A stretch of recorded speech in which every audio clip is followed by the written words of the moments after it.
मेरी दवाई की दुकान थी और उस दिन दुकान पर काफ़ी भीड़ थी।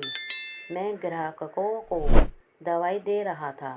दुकान से थोड़ी दूर पेड़ के नीचे वे बुज़ुर्ग औरत खड़ी थी।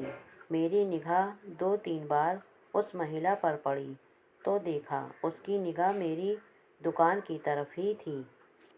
मैं ग्राहकों को दवाई देता रहा, लेकिन मेरे मन में उस बुज़ुर्ग महिला के प्रति जिज्ञासा भी थी कि वे वहाँ खड़े-खड़े क्या देख रही है।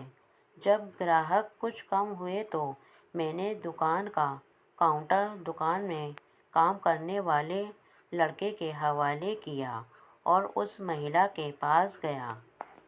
मैंने पूछा, क्या हुआ माताजी, कुछ चाहिए आपको? मैं काफ़ी देर से आपको यहाँ खड़े देख रहा हूँ। गर्मी भी काफ़ी है, इसलिए सोचा मैं ही पूछ लेता हूँ, आपको क्या चाहिए? बुज़ुर्ग महिला इस सवाल पर कुछ सकपकासी गई। फिर हिम्मत जुटाकर उसने पूछा, बेटा काफ़ी दिन हो गए, मेरे 2 बेटे हैं, दोनों दूसरे शहर में रहते हैं। हर बार गर्मी की छुट्टियों में बच्चों के साथ मिलने आ जाते हैं। इस बार उन्होंने कहीं पहाड़ों पर छुट्टियां मनाने का निर्णय लिया है। बेटा इस बार वे हमारे पास नहीं आएंगी। ये समाचार मुझे कल शाम को ही मिला। कल सारी रात ये बात सोच कर परेशान रही, 1 मिनट भी सो नहीं सकी। आज सोचा तुमसे तुम्हारी दुकान से दवाई लूँगी, लेकिन दुकान पर भीड़ देखकर यहीं खड़ी हो गई। सोचा जब कोई नहीं होगा तब तुमसे दवाई पूछूंगी। हाँ बताइए ना माँ जी, कौन सी दवाई चाहिए आपको? अभी ला देता हूँ, आप बताइए। बेटा कोई बच्चों को भूलने की दवाई है क्या? अगर है तो ला दे। बेटा भगवान तुम्हारा भला करेगा। इससे आगे के शब्द सुनने की मेरी हिम्मत ना थी। मेरे कान सुन हो चुके थे।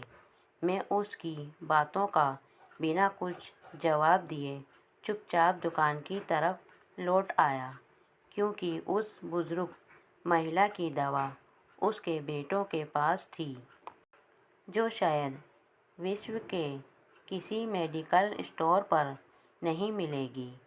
अब मैं काउंटर के पीछे खड़ा था।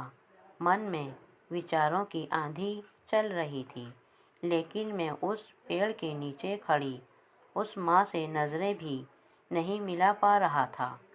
मेरी भरी दुकान भी उस महिला के लिए खाली थी। मैं कितना असहाय था ये तो या मैं जानता था या मेरा भगवान।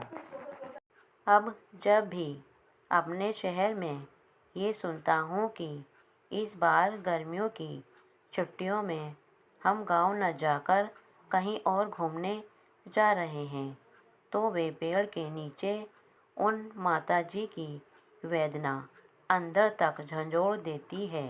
दोस्तों, अगर कहानी पसंद आई हो तो लाइक, सब्सक्राइब, शेयर ज़रूर कीजिए।